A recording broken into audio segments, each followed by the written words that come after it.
도화살이란 건 생각보다 끔찍하다. 옛 군대 사람들과의 함께했을 때의 일이다. 간만에 군대 선임과 후임. 그저 먼 친구처럼 연락만 하고 지내다 만나게 될 계기가 있었다.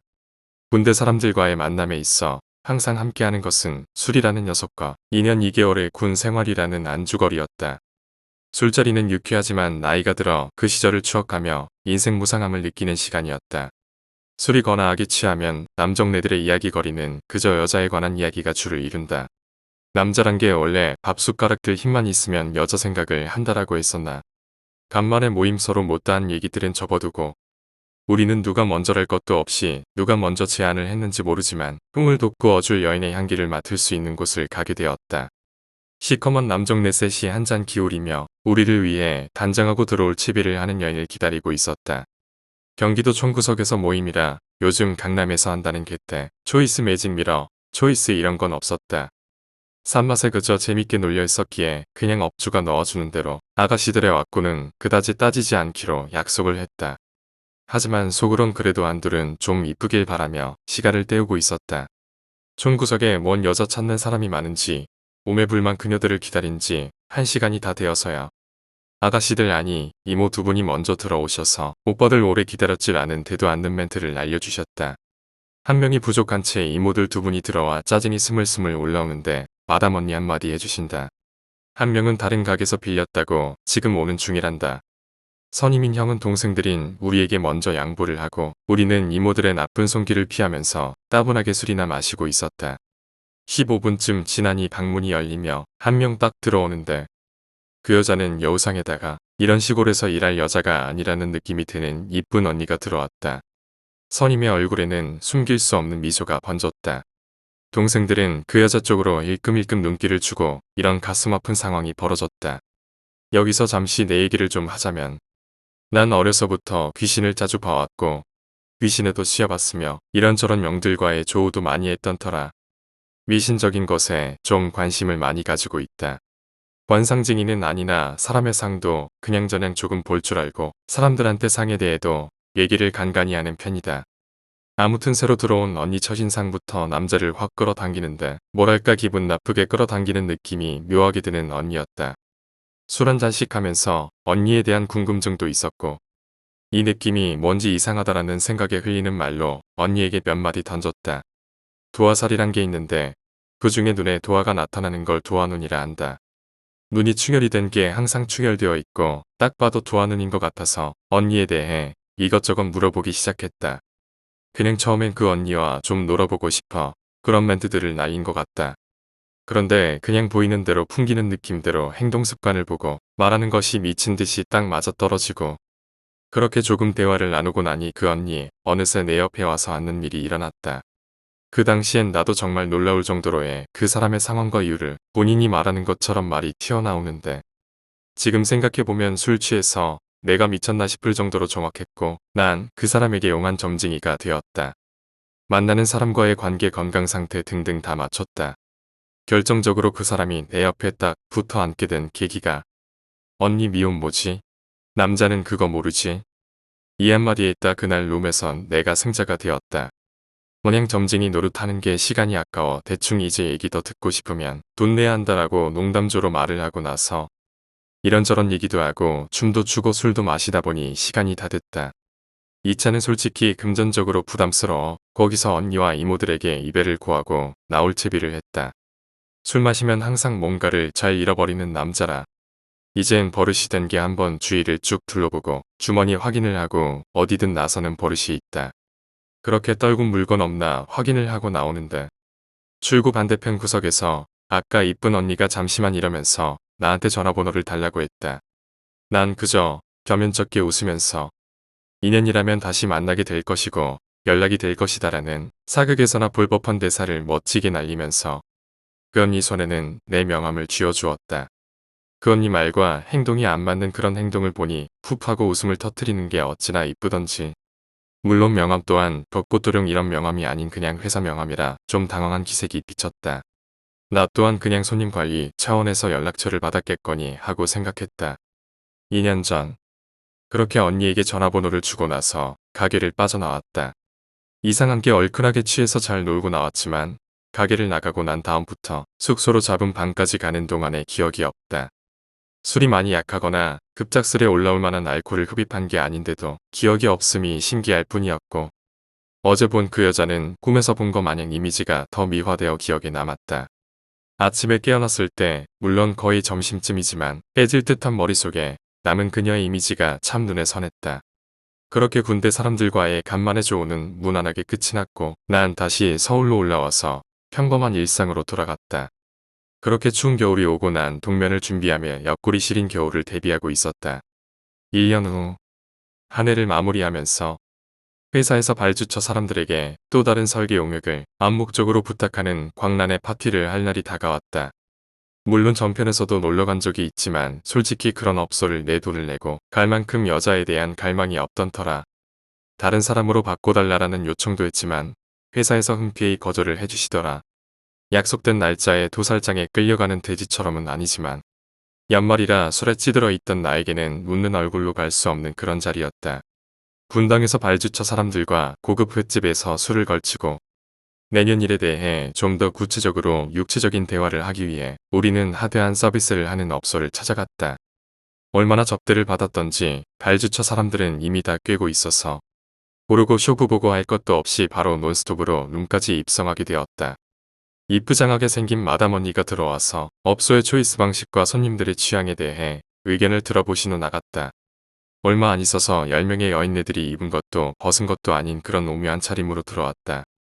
10명 중에 마음에 드는 아이들 고르는 사람도 있었고 다음 타임을 기다리는 사람도 있었다. 나 같은 경우엔 맨 마지막 줄까지 들어올 때까지 기다렸다 다 보고 나서 다시 마음에 들었던 아가씨가 긴 팀 제 입장을 요청한다. 그런데 이번엔 좀 달랐다. 두 번째 10명이 입장했을 때 눈에 들어오는 아가씨가 아니 딱 군대 사람들과 놀았을 때 있었던 언니가 있었다. 지난번 모임에선 복장 자체도 철통 같아서 아무것도 볼 수 없었는데 이번엔 그게 아니었다. 생각하고 자시고 할 필요 없이 바로 찍어서 초이스한 아가씨들 옆에 세워놓고 아래 위로 찬찬히 훑어보았다. 분명 몇 개월 전에 그 언니는 확실하다. 그런데 어찌 사람이 입고 벗고에 따라 저렇게 풍기는 분위기가 틀릴 수 있을까라는 생각을 했다. 여름철 한국의 내노라는 해수욕장에 가면 참 많은 비키니의 아가씨들이 있는데 어떤 비키니를 입던지 간에 남자는 가려져 있는 시의 것들에 더욱 열광을 한다는 것을 여자들은 잘 모른다. 모든 사람들의 초이스가 끝났다. 그중 제일 나이가 많은 듯한 언니가 노래방 기계에 선곡을 한다. 읽고 인사 시간이 됐다. 걸치고 있는 것도 얼마 없던 언니들 걸치고 있던 모든 것을 자기를 초이스한 사람들에게 벗어서 던지며 태초의 아담과 이브가 처음 만났을 때처럼 언니들은 태초의 자태를 뽐내며 화려한 인사를 했다. 더 이상의 룸 안에서의 스토리는 생략한다. 잘 놀고 마지막에 언니들이 마지막 세레모니를 준비를 한다. 아실 분들은 아실 것이다. 마지막 세레모니. 그래서 이것도 생략하겠다. 세레모니를 마친 후 우리는 각자의 언니들과 함께 건물 엘리베이터로 각자의 방으로 자리를 했다. 워낙 즐기고 놀 때 시끄러워 그간의 소식이나 그런 것들을 물어볼 겨를도 없었다. 물론 나를 알거라는 생각을 하고 있었다. 방으로 자리를 잡고 룸에서 못 나눈 남녀 간의 대화를 더하기 전에 난 그 언니에게 물었다. 나 몰라? 그러자 언니가 고개를 기웃거리더니 날 좀 훑어본다. 뭔가 알 듯한 그런데 그간 지나간 남자들도 있고 해서 긴가민가 생각하는 눈치이다. 나는 1년 전 경기도에서 있었던 일을 되뇌어 주었다. 그러니 그 언니가 라는 탄식을 날리며 본물 터진 듯 나에게 자기 얘기를 했다. 왜 연락이 없었냐라고 물었을 때 그 당시 자기도 술을 정말 많이 먹고 다른 업소로 출장을 가서 거기서도 몇 탕을 더 했단다. 그리고 나중에 명함을 찾은 이 명함이 어디에 잘 모셔져 있을 리도 없었고 잃어버려서 연락을 못했다란 말을 했다. 난 2차전이고 뭐고 한동안 잊고 지냈던 오랜 친구를 만난 것처럼 둘이 얘기를 한다고 정작 중요한 일은 생략하고 알아버렸다. 시간이 참 짧았다. 몇 마디 안 했는데 벌써 인터폰으로 언니에게 시간을 알려왔다. 그러자 언니가 아쉽다는 눈치로 자기를 좀 데리고 나가면 안 되냐라고 요청을 했으나 접대하러 와서 나 혼자 쏙 빠지면 티가 날 것 같아서 안 된다라는 말을 남기고 다시 언니에게 명함을 주면서 말했다. 오늘은 어쩔 수 없으니 다음에 한가할 때 연락하고 이번엔 돈 안 내고 나머지 상을 봐줄게 라고 말했더니 혹시나 지난번처럼 명함 잃어버리면 연락할 길이 없을 것 같다라면서 자기 핸드폰 아래에 있는데 폰으로 전화 한 통화해 놓으라며 내 핸드폰에 자기 번호를 찍어줘서 바로 전화를 걸었다. 다른 남자들한테도 영업적으로 전번 주는 거 다 안다라고 일침을 날리며 마음속으로는 연락이 오길 기대하며 밖으로는 쿨레를 풍기며 방을 나섰다. 가게에서 나와 잠시 맥주를 마시며 광란의 연애를 마무리하였다. 모두들 다 만족한 듯 입꼬리가 헤어질 때까지 내려오질 않았다. 사람들의 표정을 잠시 살핀 후 나는 잠시 생각에 잠겼다. 그 생각은 바로 언니의 딸에 대한 궁금증이 풀리지 않아서였다. 남자는 만나고 헤어졌을 경우도 있겠지만 자식이란 건 그게 아니기에. 그리고 그 시간에 거기서 일을 한다면 그럼 딸은 누가 보나. 부모가 옆에 있지는 않을 텐데. 이런 생각들이 맥주를 마시는 내도록 나를 계속 신경 쓰이게 만들었다. 연민을 느낀 건가? 내가 왜 그런 걱정을 해야 하지? 속으로 몇 번이고 내가 왜 그런 쓸데없는 걱정을 하는지 되물었고 생각의 결론에 도달하기 전 우리 모두는 각자의 올바른 모습을 보여야 하는 자리로 돌아가기 위해 흩어졌다. 집에 도착해서 대충 씻고 자리에 누웠다. 술을 많이 마셨지만 오늘은 왠지 피곤하지도 잠이 오지도 않았고 몇 시간 후면 또 일터로 나가야 하기에 그냥 노래를 틀어놓고 이런저런 생각에 잠겼다. 희뿌옇게 애가 떠오를 때쯤 전화번호가 머리를 스쳤다. 바로 바지 주머니를 뒤적여 전화기를 열었다. 새벽에 전화했던 전화번호 이름을 입력해놓지 않아서 혹시나 시간이 무작정 흐르면 까맣게 잊혀질 것 같다라는 생각이 들어 저장하기로 마음을 먹고 이름을 생각해보니 아직 이름을 모르는 것이다. 이름이라도 물어볼걸. 물론 가명을 쓸 확률이 높았고 부차하게 먼저 연락하기도 꺼려져서 그냥 누나라고 무심결에 전화번호를 저장했다. 그리고선 잠시라도 눈을 붙이기 위해 눈을 감는 순간 띠링 메시지가 도착했습니다라고 울렸다. 전화기를 떨굴 뻔했다. 이 시간에 나에게 연락이 올 사람이 없는데라고 생각하며 전화기를 열어 메시지함에 들어간 순간 솔직히 속으로 많은 기대를 하고 있었던 바로 누나에게 메시지가 온 것이다. 오빠 잘 들어갔어? 나는 이제 가게 마치고 집에 들어가는 길이야. 요즘은 연말이라 쉬는 날 없이 일하는데 언제 시간 나면 한잔해요. 이렇게 메시지가 왔다. 뭐라 형용할 수 없는 기쁨이 확 몰려와 난 잠을 잘 수 없었다. 어떻게 답장을 보내야 할지 머릿속으로 참 많이 생각을 했다. 그리고 보낸 답장은 짧은 시간이지만 수많은 생각을 한 것과는 달리 안 바쁠 때 연락 전화도 연말 지나면 한가해 그렇게 보내고서 답장을 기다렸지만 더 이상의 답장이 없었다. 그렇게 한 달 정도의 시간이 지난 어느 날 오후 누나에게서 메시지가 다시 왔다. 오늘 나 쉬는데 볼래요? 라고 메시지를 받자마자 바로 답장을 쓰는데 다른 답장은 왠지 내가 너무 누나의 연락을 기다렸다는 티가 날 것 같아서 일단 커피 한 잔과 담배를 한 대 태우고 보내기로 마음을 먹었다. 지금 생각하면 참 우습지만 그때는 그런 것도 밀당이라 생각하는 나이였기 때문에 나름대로 답장 보내는 시간이나 답장의 내용에 신경을 많이 썼던 것 같다. 누나에게 답장을 보내고 그때부터 시간이 어떻게 지나가는지 1초 1초가 지겹고 짜증나고 외근이라도 나가서 바로 달려가고 싶은 마음을 억누르고 퇴근 시간이 될 때까지 1초를 1년처럼 시간을 보냈다. 누나와의 약속 장소로 나는 퇴근 땡 하자마자 불이 나게 달려갔다. 성격상 약속이 잡히면 30분 정도 항상 일찍 도착해 있는 것이 버릇인 나였지만 그날은 평소 약속 시간보다 30분도 아닌 50분이나 일찍 장소에 도착해 있었다. 볼거 안 볼거 다 본 처지임에도 이래저래 거울에 날 비춰 복장도 체크하고 머리도 체크하고 그러면서도 이게 도대체 뭐하는 짓인지라는 생각을 하며 멋쩍게 웃으며 약속 시간까지 지루하지만 두근거리는 시간을 보냈다. 카페에 문 열리는 소리가 들렸다. 많은 사람이 들락날락거림에도 신기하게 이 시간쯤엔 들어오겠구나 라는 느낌이 왔다. 여자 힐이 바닥에 부딪히는 소리가 들리며 왔구나 하고 고개를 돌렸을 때 문을 열고 내가 앉아있는 곳을 찾는 누나를 발견했다. 살짝 쑥스러운 듯 손을 들었더니 알아보고 시익 웃으며 손을 들며 콩콩 뛰어오는 모습을 보자니 그 모습이 어찌 그리 아름다운지 찰나지간엔 억시나가 약간 입을 벌어졌다. 침은 안 흘렸으니 다행이다. 사람을 대하는 사람이라 그런지 맞은편에 앉지 않고 옆자리에 앉더니 많이 기다렸어? 라는 질문에 그전 억시나가 아니라고 어색하게 대답하고 웃었다. 정원이 메뉴를 들고 뭘로 하시겠냐 라는 질문에 누나는 내 팔을 붙들고는 배고픈데 고기에 소주 한잔 하러 가자고 날 이끌어 우리는 밖으로 나와 만난 장소 근처에 고깃집에 갔다. 고기도 먹고 술도 먹고 얼마나 마셨는지도 모르겠고 그냥 주는 대로 받아 마시고 먹고 그러다 보니 어느 순간 몸과 마음가짐이 흐트러졌는지 손도 잡고 볼도 쓰담쓰담 하면서 연인들이 데이트하는 것처럼 꽁냥꽁냥 하고 있었다. 잠시 술 때문에 정신을 살짝 놨는지 필름이 끊겼다가 다시 붙었는데 눈을 떠보니 또 다른 주막 같은 술집에 들어와 있었다. 나는 놀라서 실수한 거 없냐고 물었는데 누나도 약간 술이 취했는지 별일 없다. 재밌게 잘 마셨는데 기억 안 나냐 이런 말들을 주고받으며 술을 약간 더 마셨다. 마시다가 더 이상은 무리라는 생각이 들고 혹시나 필름이 끊겨 제대로 일을 치면 어떻게 하나라는 생각이 들었다. 물론 업소에 나가긴 하지만 사석에서 만나서 무례한 행동을 하고 싶지는 않아. 누나에게 난 더 이상 술 못 마실 것 같으니 이만 집에 가야겠다라고 말을 했다. 누나는 나에게 집이 어디냐고 물어 어디에 산다라고 말을 했더니 오빠 지금 몇 시인 줄 알아? 라는 질문에 황급히 시계를 쳐다보니 맙소사 새벽 3시였다. 이렇게 오래 같이 있었나라는 생각에 잠시 혼란스러웠다.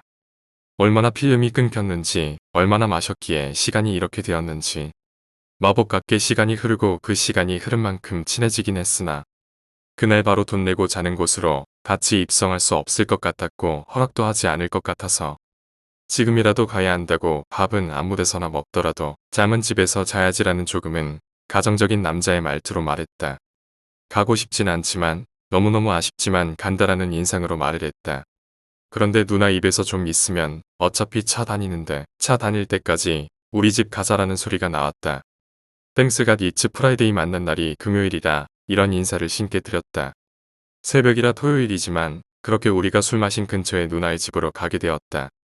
남자의 다음 행보에 대한 설레임도 있었지만 한편으론 지난번 맥주 마셨을 때의 걱정이었던 아이 문제가 생각났다. 어라? 누나의 얼굴을 똑바로 봤는데 이상함이 아니 뭔가가 틀렸다라는 게 보이기 시작한 게 그때였다. 분명 경기도에서 처음 봤을 당시엔 아이 그것도였다. 관상학적으로 봤을 때 딸이 있었는데 얼굴에서 그런 게 표출되는 눈 아랫부분이 틀리다. 지금 내 옆에 앉은 사람이 그때 그 사람인지 내가 처음에 잘못 본 것인지 택시 안에서 또 한 번 깊은 생각에 빠져들었다. 1년의 시간 동안 얼굴에 손을 댄 건가? 무슨 일이 있었던 걸까? 생각하다 보니 택시가 멈췄다. 아파트 단지 엘리베이터를 타고 올라가면서도 계속 머리를 굴리고 있었다. 그리고 집 문 앞에서 번호키를 눌러 문을 열고 센서등이 켜졌다. 들어가자마자 난 현관 바닥에 신발을 살폈다. 없었다. 아이 신발이 없다. 현관 바로 옆이 침실 옆이 화장실 지나면 우측으로는 주방 좌측으로는 거실 그리고 베란다. 원룸 형식의 아파트였다. 아이 방이 없고 아이의 흔적이 없다. 뭔가 내가 처음에 잘못 봤거나 내가 본 게 맞다면 뭔가 일이 있다. 누나는 들어가서 신발을 벗고 아무렇지 않게 옷 갈아입는다며 방에서 문을 닫지도 않고 옷을 갈아입었다. 나는 그 모습을 보지 않기 위해 거실로 갔고 집안 어디에도 아이의 흔적이나 다른 사람의 흔적을 볼 수 없었다. 그런데 거기서 깊은 생각은 접었다. 술도 많이 먹기도 했지만 밀폐된 공간에서 남자와 여자가 있고 그 둘은 술에 적당히 취했다. 그리고 여자가 먼저 집에 오기를 권했으며 남자는 거절없이 호의를 받아들였다. 잠에서 깼다. 머리가 깨질 듯 아프고 몸도 욱신욱신거렸다. 지난밤의 흔적들은 여기저기 남았고 밤의 폭풍우가 핥히고 간 자리만큼 내 속도 엉망진창이었다. 눈을 감은 채로 혹시나 눈을 뜨면 우리 집이 아닐까라는 두려움에 혼자서 꿈을 꾼 건 아닐까 생각하고 옆으로 손을 뻗었다. 사람이 있다. 꿈이 아니었구나. 그리고는 누나 쪽으로 돌아 누워서 눈을 떴다. 누나도 뒤척임에 눈을 떴고 난 꿈이 아님에 다행이라는 생각과 새벽에 이 집을 들어오면서 가졌던 의문들을 떠올렸다. 아이에 대해 묻고 싶었지만 고작 하루 만에 자기 속에 있는 얘기를 다 알 것 같지도 않을 것 같았다. 내가 말했던 게 맞는지 뭔 일이 있었는지에 대해서도 마찬가지로 말하지 않을 것이다. 지금 이 순간의 분위기가 깨질까봐 일단은 맘속 저편으로 날려보냈다. 그렇게 우리는 만남을 시작했다. 나는 그저 좋았다. 단 하나 누나가 하는 일만 빼고 그냥 마냥 좋았다. 그 좋음이 나에게 무엇을 안겨줄지도 모른 채 그렇게 나는 한 사람에게 녹아가고 있었다. 나는 평범한 사람이길 원한다. 평균 그것은 정말 어찌 보면 쉬울 수 있고 다른 한편으론 정말 어려울 수 있다. 그저 평균이 되기 위해 노력하고 살아가고 사랑하고 먹고 자고 그런 이상 아닌 이상을 품고 나는 한 사람에게 녹아들고 있었다. 누나와 만나면서 나는 집에서 나왔다. 서로 일하는 시간이 맞지 않아 만나기도 어려웠고 서로의 집이 멀어 더더욱 만날 기회도 없었다. 그렇게 몇 달간을 만나다 누나가 나에게 제안을 해온 것이다. 자기도 저녁에 나가고 낮은 집에 있고 난 저녁에 퇴근을 하니 서로 한 잡에 살면 그래도 잠시나마 마주칠 시간이 있지 않겠냐라고 제안을 했다. 사실은 내가 그렇게 하고 싶었는데 이 사람 마음을 속속들이 들여다보는 건지 뭔가를 하고 싶거나 원하는 게 있으면 말없이 알아서 해주곤 했다. 보기와는 많이 다른 이런 모습들 때문에 난 늪에 빠진 듯 점점 더 빠져들어가고 있었다. 처음 누나와 함께했던 날 나는 깨어나서 우리 아직도 서로 이름도 모른다 라고 말했었다. 우리는 서로 누워서 마주보며 웃었다. 누나가 양팔을 안해줄게 포즈로 뻗어 나를 끌었다. 난 가슴속에 파묻혔고 언니는 뒤에 콧바람을 넣으며 내 이름은 A야. 바로 이름을 몇 번 되뇌이고 가슴속에 새겼다. 나도 누나의 살냄새를 맡으며 거룩하고 위대하진 않지만 부모님께 물려받은 내 이름을 누나에게 말했다. 그리고 서로의 나이에 대해 얘기를 꺼냈는데 여기서 잠시 멍해질 수밖에 없었다. 핸드폰에 누나라고 입력을 한 것처럼 나보다 누나였고 누나와 나의 나이 차이는 무려 6살이었다. 나는 약간 나이 들어 보이는 얼굴이라 내 나이를 3살 더 많게 불렀다. 무슨 포커에 베팅하듯. 그럼 내가 뭐라고 불러야 하지? 누나. 야. 어떻게 불러야 하나? 너 부르고 싶은 대로 불러. 그럼 복숭아 어때? 복숭아. 도화설이 복숭아 꽃을 말하는 것이라 난 그게 제일 어울릴 것 같아서 복숭아라고 누나한테 제시를 했다. 내가 제일 좋아하는 과일이고 신선들의 과일이자 꽃이라 나쁜 것들이 가까이 오지 못한데 복숭아 어떠신가? 라고 내가 말하자. 넌 내가 먹을 거로 보이냐? 하긴 그래서 어제 그리 달려들었겠지. 엉큼한 자식. 이라고 누나가 말했다. 복숭아가 참 향기롭고 맛도 좋아 사실은 온갖 벌레들과 곤충들이 끊이지 않는 어떻게 보면 지금의 누나처럼 남자들과 살 맞대고 일하는 그런 안 좋은 표현일 수 있다라는 생각도 했다. 물론 그 의미를 알아차릴 것 같아 그냥 난 누나로 부르기로 했다. 그렇게 첫날은 폭풍 후 뒤에 하루를 서로 해장으로 마무리하고 난 집으로 향했다. 누나와 내가 한 집에 살기 시작한 지 몇 개월이 흘렀다. 남녀가 같은 곳에서 같이 먹고 자고 하다 보면 서로에게 애틋한 감정이 사그라든다. 이것은 완고에 불변하는 진리처럼 여겨질 정도로 남녀 간의 문제가 생기는 시점이 된다. 그러나 우리는 서로 생활하는 시간이 맞지 않아 애틋함이 그리 쉽게 가시진 않았다. 단 누나는 이 차를 나가지 않는다라는 조건으로 일을 했다. 보기와는 달리 누나가 나이보다 훨씬 아니 나보다 더 어려 보이는 외모이기에 걱정을 안 할 수 없었고 난 온갖 생각으로 뜬 눈으로 밤을 보내는 경우가 많았다. 저녁에 퇴근해 집에 오면 우렁이 각시가 상을 차려놓고 간 것처럼 항상 밥상은 차려져 있었다. 난 밥상위의 메모를 보며 혼자 밥 한 술 떠먹으며 냉장고에 소주를 꺼내 마시곤 했다. 혼자 있는 이 밤이 외롭고도 길고 할 일은 더럽게 없었으며 온갖 추잡한 생각으로 내 마음은 얼룩져가고 있었다. 집안 이곳저곳을 이제는 우리 집보다 더 잘 안다. 단 한 장의 사진도 없고 과거에 대한 그 어떤 것도 찾을 수 없었다. 누나도 일 나가서 만날 술을 푸고 나도 같은 시각 장소는 다르지만 술을 푸고 그렇게 시간이 갈수록 건강은 안 좋게 되었고 그러다가 일이 일어났다. 누나의 과거의 한 조각을 우연찮게 발견하게 된 계기 같은 것이다. 밤에 잠 못 자고 저녁엔 항상 술을 마시다 보니 건강이 안 좋아져 한번 쓰러진 날이 있었다. 기절 비스무리하게 눈앞이 까매지면서 몸이 뒤로 넘어가는데 난 무엇이라도 잡으려 손을 허우적거렸고 그 손에 거실에 걸려있던 액자가 잡혔고 나는 머리가 깨지며 액자는 유리가 부서졌다. 항상 그렇듯 내가 자고 회사에 가기 위해 일하기 전에 누나는 귀가를 한다. 거실에 널브러져 있는 나와 깨진 액자로 인해 상처 입은 내 손을 보곤 누나는 놀라서 구급차를 불렀다. 난 당황하며 손길에 정신을 차렸고 누나에게 구급차 안 와도 된다 괜찮다라는 말을 했다. 참 구급대원들 오는 속도가 상상을 초월할 정도로 빨랐다. 난 응급처치를 받고 구급대원들의 병원 검사 권유를 괜찮다는 말로 넘겼다. 손도 다쳤는데 그 손을 치료하기 전까지 손에 쥔 액자를 놓지 않고 있었고 액자의 그림 뒤편에 면허증이라는 글자를 보고 난 액자를 뜯었다.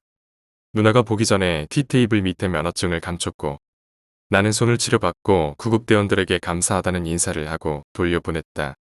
나는 당연히 그날은 출근을 못했고 누나도 내가 걱정됐는지 그날은 일을 나가지 않고 같이 하루 종일 함께 있었다. 누나는 일 다녀와서 피곤했는지 나와 함께 다시 누웠고 나는 기절한 동안 편히 잠을 잔 거였는지 누나 잠든 걸 보고 아까 급하게 숨긴 종이 그걸 보기 위해 거실에 나왔다. 띠테이블 아래의 종이를 꺼내드는 순간 폐에 바람이 들어간 사람처럼 웃음이 나왔고 누나는 그 웃음소리에 잠이 깨어 거실로 나왔다. 누나 이게 뭐야? 너 그거 어떻게? 어디서 났어? 나 기절하면서 깨진 액자 거기서 나온 건데 누나 왜 이러고 살아? 누나는 한동안 말이 없었다. 내 손에 쥐고 있는 것은 간호사 면허증이었다. 난 누나가 왜 이런 일을 하는지 이해를 할 수 없었고 왜 이런 삶을 사는지 도대체 내 상식으로 내 머리와 가슴을 납득시킬 수 없었다. 일종의 충격을 받은 나는 누나에게 나 한동안 생각 좀 할게라는 말을 남긴 채 나의 본가로 다시 들어갔다. 며칠 동안 난 혼자 많은 생각을 하며 오랜만에 집에서의 시간을 보내고 있었다. 누나 또한 무슨 생각 중인지 며칠 동안 문자 한 통도 없었고 그렇게 시간이 흐를수록 명암속엔 조바심이 생겨났다. 이대로는 안 되겠다. 난 문제의 본질에 대한 접근보다는 그 사람에 대한 나의 마음이 어떤가에 중점을 두고 재차 생각에 빠져들었다. 돌아가자. 그리고 대화하자. 더 늦기 전에 돌아가자. 일주일 만에 난 내가 있던 자리로 누나가 있는 그곳으로 나는 돌아가고 있었다. 멀리 누나가 사는 아파트가 보인다. 지금은 저녁 시간 누나는 집에 없을 시간이다. 누나가 사는 집에 불도 꺼져 있었고 난 올 때까지 기다려 다시 얘기를 하고 자초지정을 듣기로 결심하고 집에 문을 열고 들어갔다. 현관에 들어섰다. 전과 달라진 건 아무것도 없었다. 깔끔히 정리되어 있었고 혹 아무도 살지 않는 듯한 적막감마저 들었다. 침실에 불을 켜고 난 침대에 앉아 맞은편 거울에 비치는 내 모습을 보며 어떻게 대화를 시작할지에 대해 생각을 정리하고 있는데 귓가에 인기척이 느껴졌다. 몸은 자연스레 위험에 대비한 준비를 했고 난 손에 잡히는 대로 아무 것이나 힘을 주어 들었다.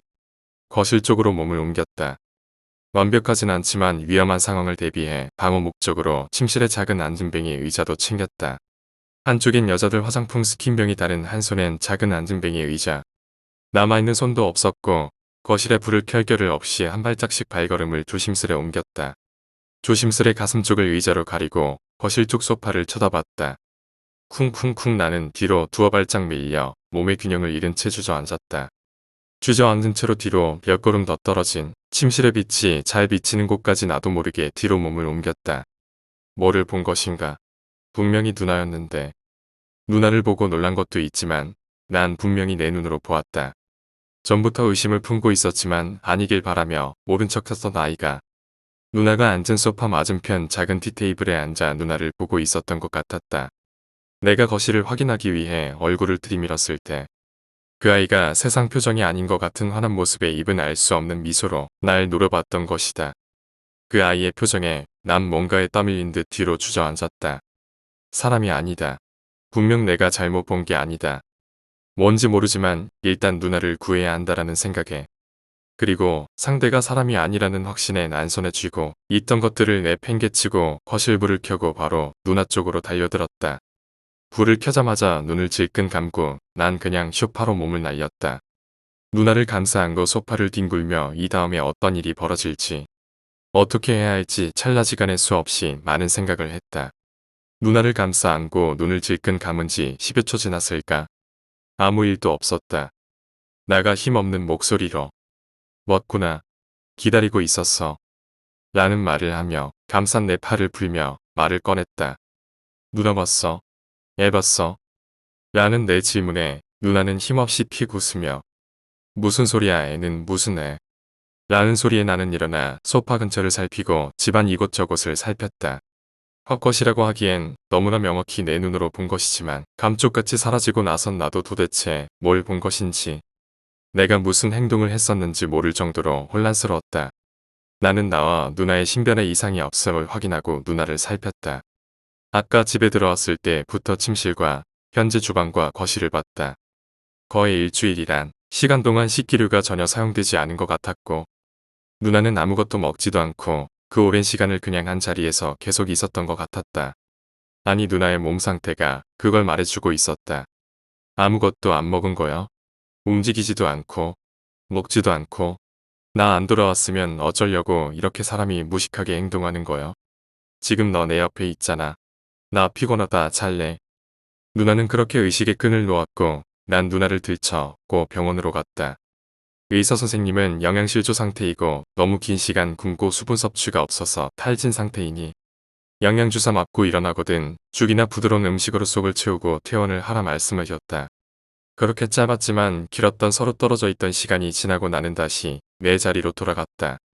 누나가 병원에 입원하므로 난 집에서 본 아이에 대한 기억은 이미 사라지고 없었다. 이틀 만에 누나는 퇴원을 하고 나와 함께 다시 집으로 돌아왔다. 누나가 쓰러졌을 때 얼마나 놀랐는지 거실과 침실에 불을 그대로 켜놓고 집을 나왔단 걸 집에 들어가서야 알았다. 물론 이틀 내내 누나 옆에서 별일 없나를 지켰고 아무 일 없이 일어나 나와 함께 집으로 걸어 들어온 것에 감사했다. 집에 들어와 우리는 그동안 못한 청소도 하고 밥도 해먹으며 평소처럼 돌아왔다. 그저 아무 일 없이 다시 돌아와서 기뻤고 건강도 좋아져서 다행이라 생각하며 앞으로 잘 해야겠다라는 생각을 하고 우리는 식사를 마치고 잠에 빠져들었다. 사실 이틀 동안 병원 침대에서 불편히 보낸 나는 다른 사랑의 확인 절차 요런 건 생략하고 바로 누나를 안고 잠이 들어버렸다. 환하고 이쁜 정원이다. 나비도 날아다니고 햇볕도 따뜻하다. 꽃향기도 나고 웃음소리도 들린다. 웃음소리가 들리는 쪽으로 고개를 돌려보니 그녀가 웃고 있다. 난 그녀를 부른다.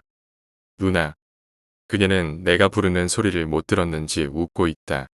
그녀 옆에 아이가 있다. 아이. 그 아이다. 내가 봤던 아이. 갑자기 어두워진다. 내 시야엔 오로지 그 아이만 보인다. 그녀와 마주보고 웃고 있던 그 아이가 내 쪽을 바라보며 전에 나에게 지었던 그 표정으로 나를 바라본다. 무섭다. 저 아이가 무섭다. 아이가 내 쪽으로 다가온다. 정원이었던 곳은 황량한 벌판으로 바뀐다. 아이가 다가온다. 다가오는 만큼 난 뒷걸을 찔친다. 몸이 뒤로 기우뚱. 뒤를 쳐다보니 절벽이다. 목이 불에 데인 것처럼 탄다. 아이가 걷지 않고 내 앞으로 다가온다. 땀에 시트가 푹 젖었다. 깨어보니 병실이다. 얼마나 이러고 누워 있었을까. 주변엔 다른 환자들이 누워 있었고 사람이 옆에 있음에 난 안심했다. 얼마 지나지 않아 누나가 들어와서 걱정스런 눈빛으로 날 보며 괜찮아? 라는 질문을 한다. 약간 몸을 뒤척여보며 난 누나에게 괜찮다고 대답을 했다. 그리고 얼마나 이러고 누워 있었는지 물어봤다. 6일 동안 이러고 누워 있었어. 의사 선생님은 혼수 상태도 아니고 수면 상태라고 하는데 안 깨어나서 얼마나 걱정했는지 몰라. 나도 내가 왜 그동안 안 깨었는지 무얼 했는지 잘은 모르지만 어렴풋 기억이 나는 것. 지금 누나와 병실에서 이 상황 이 풍경들 묘하게 어디서 본 듯한 데자뷰처럼 잠들어 있던 동안 이미 경험을 한 것 같은 기분이 든다. 6날 동안 수면을 취한 나지만 아직도 몸에서 피곤함이 가시지 않고 목마름은 더 심해진다. 누나 물 좀 줘라는 나의 말에 누나는 나에게 물을 주기 위해 정수기 쪽으로 간다. 그 모습을 보며 또다시 내 눈이 스르륵 감긴다. 환하고 이쁜 정원이다. 나비도 날아다니고 햇볕도 따뜻하다. 꽃향기도 나고 웃음소리도 들린다. 웃음소리가 들리는 쪽으로 고개를 돌려보니 그녀가 웃고 있다. 난 그녀를 부른다. 누나. 그녀는 내가 부르는 소리를 못 들었는지 웃고 있다. 그녀 옆에 아이가 있다. 아이. 그 아이다. 내가 봤던 아이. 갑자기 어두워진다. 내 시야엔 오로지 그 아이만 보인다. 그녀와 마주보고 웃고 있던 그 아이가 내 쪽을 바라보며 전에 나에게 지었던 그 표정으로 나를 바라본다. 무섭다. 저 아이가 무섭다. 아이가 내 쪽으로 다가온다. 정원이었던 곳은 황량한 벌판으로 바뀐다. 아이가 다가온다. 다가오는 만큼 난 뒷걸을 찔친다. 몸이 뒤로 기우뚱. 뒤를 쳐다보니 절벽이다. 목이 불에 데인 것처럼 탄다. 아이가 걷지 않고 내 앞으로 다가온다. 땀에 시트가 푹 젖었다. 깨어보니 병실이다. 얼마나 이러고 누워 있었을까. 주변엔 다른 환자들이 누워 있었고 사람이 옆에 있음에 난 안심했다. 얼마 지나지 않아 누나가 들어와서 걱정스런 눈빛으로 날 보며 괜찮아? 라는 질문을 한다. 약간 몸을 뒤척여보며 난 누나에게 괜찮다고 대답을 했다. 그리고 얼마나 이러고 누워 있었는지 물어봤다. 6일 동안 이러고 누워 있었어. 의사 선생님은 혼수 상태도 아니고 수면 상태라고 하는데 안 깨어나서 얼마나 걱정했는지 몰라. 나도 내가 왜 그동안 안 깨었는지 무얼 했는지 잘은 모르지만 어렴풋 기억이 나는 것. 지금 누나와 병실에서 이 상황. 이 풍경들이 잠들어 있던 동안 묘하게 어디서 본 듯한 데자뷰인 것 같았다. 난 목마름을 느낄 것이고 누나는 물을 가지러 갈 것이다. 누나는 자리에서 일어나 정수기 쪽으로 간다. 이미 본 영화를 리뷰하는 것처럼 몇 번을 이렇게 되풀이되고 있다. 이 또한 꿈이다. 깨어나야 한다. 난 긴장을 했고 정말 실제에서와 같이 몸에는 식은 땀이 흐르고 있다. 누나의 행동은 나의 말과 표정에는 전혀 신경이 쓰이지 않는 사람처럼 프로그래밍된 기계처럼 또다시 물을 가지러 가고 있다. 내 눈은 다시 무거워진다. 정신을 잃으면 안 된다. 목청껏 소리를 쳐도 곧 죽어가는 사람의 신음소리처럼 목소리는 사그라들고 난 또 잠에 빠졌다. 이 환하고 이쁜 정원. 이제는 지옥 같다. 조금 있으면 내 시야에 누나가 웃는 모습이 보이겠지. 아무래도 지금 꿈에 키는 날 무섭게 바라보는 지금 누나 옆에서 웃는 줄 알겠지. 갑작스레 내가 서 있던 환경이 무섭게 변화한다. 이번엔 꼭 알아내고 말겠다. 이를 악물고 아이의 시선을 피하지 않는다. 겨운 무섭게 노려보며 웃던 아이의 고개가 뭔가 궁금한지 고개를 갸웃거린다. 더 입을 크게 벌려 징그럽게 웃으며 나에게 다가온다. 손과 발이 떨린다. 무서움보다 이 반복되는 꿈에서 탈출을 해야 한다. 나도 아이를 보며 똑바로 쳐다보며 아이를 쏘아보고 입으론 슬며시 미소를 짓는다. 겨우 다가오던 아이가 멈춰섰다. 혼신의 힘을 다해 앞으로 한 발 내딛었다. 쿵 내 발자국 소리가 천지개벽할 때의 천둥 소리처럼 크게 공간을 울렸다. 다시 한 발, 다시 한 발. 그렇게 아이 앞까지 다가갔다.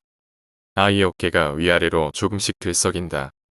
난 언제 화가 났냐는 듯이 화가 가라앉았고 아이의 앞에 무릎을 꿇고 아이와 시선을 맞춘다. 무섭던 아이의 표정은 어디에도 없다.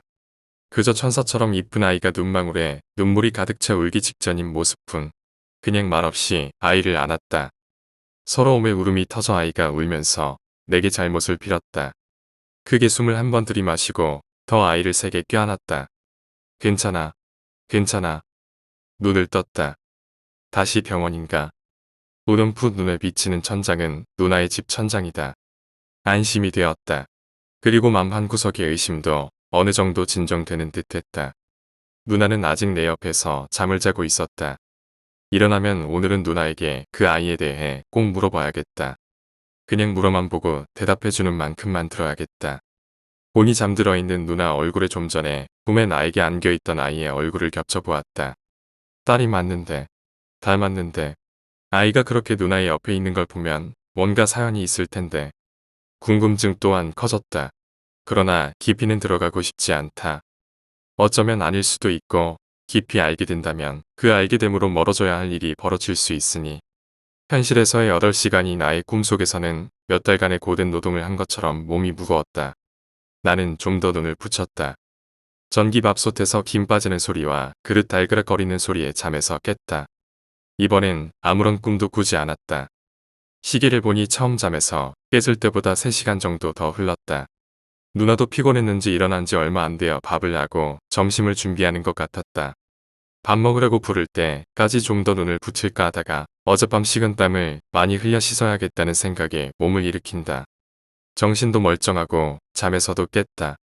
그런데 몸이 움직이질 않는다. 가위구나. 눈동자를 굴려 주방 쪽을 봤다. 눈을 뜨고 버둥대고 있으면 누나가 보고 날 건드려 줄 것 같아서였다. 침실에서 주방을 바라보면 주방이 훤히 다 보이진 않으나 싱크대가 보인다. 누나가 주방을 오가며 요리를 하고 있었다. 가위에 눌렸으나 불안한 기분은 들지 않았다. 꿈이 아니라는 안도감 때문인지 그다지 버둥대지도 않고 누나가 이쪽을 한번 봐주길 바랄 뿐이다. 누나가 싱크대에서 요리한 도구들을 세척하고 있다. 집안이라 짧은 바지에 면티 한 장 입고 설거지하는 뒤따라 감상하며 누나가 날 돌아봐주길 바랄 때였다. 보통 집의 조명이란 것은 대부분 사람이 주로 있는 공간이나 활동하는 공간 바로 위에 설치가 되어 그림자를 길게 만들진 않는다. 그런데 유난히도 누나의 발에 붙어있는 그림자는 길고 진했다. 그림자의 외형도 누나와 맞지 않게 남자 그림자 같았고 주방 조명이 누나의 바로 머리에 있음에도 그 그림자는 주방을 지나 내가 있는 방에 닿을 정도로 길고 진했다. 기괴한 모습에 그림자의 눈이라도 달린 듯 날 응시하는 기분이 들었고 심지어는 날 비웃고 있는 모습이 연출되기까지 했다. 나는 저 그림자가 누나를 삼킬 것 같다라는 생각에 몸을 움직이기 위해 몸에 힘을 줬다. 몸에 힘을 주면 줄수록 몸은 올가미에 온매인 듯 더욱 날 온매오고 숨도 쉬기 힘들 정도의 힘이 내 목에 주어지고 있다는 걸 느꼈다. 숨이 안 쉬어지고 몸에 힘이 빠져나간다. 난 아직도 꿈속을 헤매고 있는 건가? 목이 졸려오매 숨을 쉬지 못하는 고통이 지나가고 난 후 난 경험해 본 적 없는 쾌감을 느끼며 눈앞이 까맣게 변함을 보았다. 눈이 떠졌다. 아직도 식기 달그락거리는 소리가 들리는 것을 보면 긴 시간 정신을 잃은 건 아닌 것 같았다. 밥상 차람이 다 되었는지 누나가 들어오는 모습이 보인다. 몸에 힘을 주고 일어나려 했다. 몸이 일으켜진다. 누나의 발밑을 말없이 바라봤다. 아까의 그 그림자는 처음부터 없었던 것처럼 사라졌다. 나는 누나에게 늦은 아침 인사를 하고 우리는 식탁으로 향했다. 간만에 맛보는 밥의 반찬들이라 맛있었다. 입으로는 몸이 원하는 양식을 채우고 있었고 눈으로도 몸이 원하는 사람을 바라보고 있었다. 머리로는 이 여자, 내 앞에 있는 이 여자, 도화살이란 걸 가진 이 여자. 도화살이란 게 얼마나 사람을 귀찮게 만드는지. 아까 본 그림자를 생각하며 귀신이란 존재도 이쁜 것을 아는지. 귀신이 붙었다는 확신은 없지만 그런 존재도 붙는데 얼마나 많은 남자들이 달려들었을까 하는 생각을 했다. 어찌 보면 좋을 수도 있지만 얼마나 기고한 삶을 살았을까. 며칠 동안 정말 많은 일이 일어났다. 난 어제의 꿈에 대해서 누나에게 말을 하지 않았다. 식사를 마치고 소파에 앉아 차를 한잔하고 있었다. 난 이때가 아니면 앞으로 물어볼 기회가 없다라고 생각을 하고 누나에게 말을 꺼냈다. 전에 내가 누나한테 우리 맨 처음 봤을 때 이 얘기 한 적 있었잖아. 그랬던 것 같아. 그냥 누나 과거가 궁금해서가 아니라 그냥 숨김없이 얘기 좀 해줬으면 하는데. 난 말꼬리를 흐렸다. 그게 사실 내가 아이를 낳은 경험은 없어. 유산을 한 적이 있어. 누나 또한 말꼬리를 흐렸다. 뭔가 앞뒤가 안 맞아 돌아가는 느낌이고 이 사람이 정녕 그때의 그 사람인지 싶었다. 그렇다면 어제 꿈속의 아이는 도대체 무엇 때문에 누나 곁에 있는 것이고 내 앞에 나타났는지. 의구심만 더 커졌고 소득 없이 아이에 대한 대화는 거기서 마무리를 지었다. 아니 마무리를 할 수밖에 없었다. 좀 더 밝고 건설적인 얘기를 하는 게 좋을 것 같아서였다. 사실 아이에 대한 얘기는 너한테만 들은 게 아니야. 전에 만나던 사람도 그런 얘기를 했었어. 남자가 자가의 여자의 과거에 대해 듣게 되는 건 참 좋은 일이 아닌 것 같다. 물론 지금은 나를 사랑하고 나를 바라는 보지만 과거의 내가 아닌 다른 누군가에게 지금 나에게 하는 것처럼 했다라는 말을 듣는다는 게 이기적인 생각인 건 알지만 나 또한 과거의 다른 사람에게 지금 내가 그녀에게 하는 듯이 했었지만 그래도 그게 좋은 기분이 될 수 없었다. 누나가 얘기를 꺼냈다. 전에 만나던 사람이 아이 얘기를 하고 나서부터 좀 사람이 이상하게 변하더니 광적으로 집착을 하더라. 이 사람이 날 사랑하는 사람이 맞는지. 한순간 그렇게 사람이 변하더니 폭력도 쓰고 다른 남자 만난다고 생각을 했는지 일하는 병원에도 따라와서 감시하고 그러다 어느 순간 그 사람이 말도 없이 떠났어. 그리고 자살했대. 나도 그냥 통해서 들은 얘기야. 라고 말했다. 누나가 마음고생이 심했겠네. 난 안 그럴 테니 걱정 마. 라고 내가 말했다. 너도 그 사람이 말했던 말 똑같이 하네. 사실 나 많이 불안해. 라고 누나가 말했다. 둘 사이에 침묵이 흘렀다. 현재를 살고 있으면 현재에 충실하자. 불안한 미래 따위 아예 생각지도 말자. 라고 난 누나의 손을 쥐며 당차게 한마디 내뱉었다. 남자다움의 극치를 보여주기 위해 베란다로 담배 하나를 꺼내 들고 나가려는 찰나 뒤에서 누나의 일침이 날라왔다. 너 아직 담배 안 끊었냐? 이 자식 그동안 몰래 담배 피웠었네. 라는 누나의 말에 아쉽네. 멘트는 그럴싸했는데. 라고 말했다. 분위기를 바꿔보고자 가볍게 말했다. 사실 담배는 여자보다 더 중독성이 강한 것이라 그동안 몰래 피웠었다. 누나도 이미 알고 있었고 어색한 분위기를 전환하려는 나의 노력에 그녀의 노력도 보태줘서 간만에 웃음으로 찌뿌둥했던 분위기를 전환하는데 우리는 하나가 되었다. 나 솔직히 내 운명대로 잘 살 수 있을까 걱정도 많이 되고 장담도 못하지만 이제 정말 잘 살아보려 한다. 나 다음 주부터 병원 출근한다. 라는 뜻밖의 누나의 한마디에 난 피우던 담배를 땅에 떨궜고 바로 거실로 들어가 누나를 얼싸안고 되물었다. 아니 어떻게 그런 결심을 다 했어? 이제야 철들으셨구만 우리 복숭아. 라고 내가 대답했다. 가슴속에 항상 안고 있었던 불안감. 누나가 남자를 상대한다는 초조감. 멀쩡한 사람이 왜 저런 일을 하나에 대한 불신감. 모두가 저 하늘 위로 휙 날아갔다. 누나의 정상적인 삶이 시작이 되고 나 또한 한동안 월차년차 써가며 들쭉날쭉한 회사 생활이 정상적으로 돌아왔다. 단 한 가지 돌아오지 않은 것이 있다면 몸 상태는 정상적으로 돌아오지 못하고 가위 이후에 급속도로 하향세를 달리고 있었다. 아침에 눈을 뜰 때부터 무거운 눈꺼풀은 항상 다치길 원했고 목은 항상 뻣뻣했다. 누나가 간호사였기 때문에 혈압, 체온, 심박 등 집에서 알아볼 수 있는 걸 다 해봤음에도 이상은 없었다. 병원에서 건강검진에도 혈압이 약간 높은 것 외엔 다른 이상은 없었다. 외근으로 발주처를 오가며 끼니를 대충 때웠다. 저녁 시간쯤 퇴근길에 오르며 출출한 배를 채우기 위해 일단 버스에서 내렸다. 번화가엔 온통 술집뿐이고 마땅히 먹을 게 없어 번화가 뒷골목으로 들어섰다. 전통시장에서 순대국에 소주 한 병을 비우고 다시 집으로 발걸음을 하고 있었을 때 묘하게 들어왔던 방향이 아닌 다른 방향으로 가보고 싶다라는 생각이 들어서 발길 가는 대로 걷고 있었다. 조금 앞에 높은 대나무에 빨간 깃발이 걸린 집이 보였고 무당집이라는 걸 알면서 잠시 그 앞에서 담배를 하나 꺼내 물었다. 갑자기 집 안쪽에서 웬 아주머니가 소리를 지르면서 왜 남의 신성한 곳에서 연기를 피우냐 다른 곳에 가서 담배 펴라. 곧 죽게 생긴 사람이 뭐 좋다고 담배를 피우는지. 아줌마, 아니 무당님. 제가 왜 곧 죽습니까? 네가 산 사람이 아닌 것이랑 붙어 다니니까 죽는다는 거지. 산 사람이 아니란요. 살아있어도 산 게 아니고 꽃은 꽃인데 이승에서 필 수 없는 꽃에 붙어있는 꼴이지. 무슨 소립니까? 궁금하면 주머니에 있는 돈 내놓으면 봐줄게. 불나방 같은 사람, 지 몸 타는지도 모르고 불 속에 뛰어드는 불나방 같은 사람. 외투 주머니 속에 손을 넣어보니 딱 3만 원이 들어있었다. 하도 지갑을 잃어버려 지갑을 가지고 다니지 않았고 항상 바지 주머니, 왼쪽엔 지폐를 오른쪽엔 핸드폰. 상의 왼쪽은 담배 이렇게 날 길들여 놓았는데 왼쪽 외투 주머니에 담배 뒤쪽에 돈이 만져졌다. 신기한 마음에 그 자리에서 바로 아주머니께 돈을 드리고 난 무작정 따라 들어갔다. 처음 들어가 보는 신당이다. 분위기가 오싹함을 자아낸다. 아주머니는 내 앞쪽에 앉았다. 아까와는 사뭇 다른 표정으로 날 이리저리 그리고 내가 앉은 주변을 이리저리 훑어보신다. 꼬마는 참 자네를 뭐랄까 해치려거나 그런 거로 보는 게 아니라 관찰하려는 것 같고 우머, 그 꼬마 여자아이를 말하는 것 같았다. 남자가 하나 붙었는데 노려보는 게 잡아먹을 것 같네. 자네 사연이 뭔가.